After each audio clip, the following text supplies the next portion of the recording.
Find some kayak fishing out of Bayport this morning. Definitely the best time to be out here. It's so calm and beautiful. Only got about an hour and a half or so fishing. See how it goes.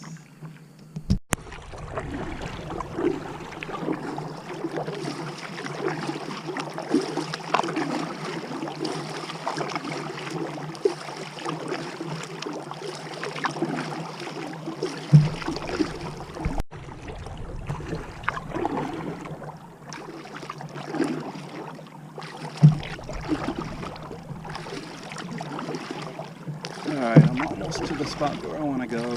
The tide's going to be coming in soon. It's going to be a good spot.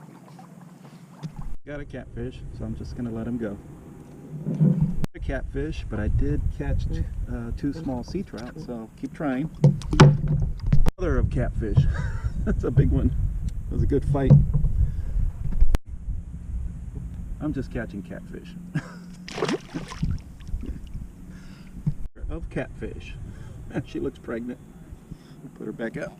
I caught a bunch of catfish, some lizardfish, and then a sea trout that was about 2 inches too short.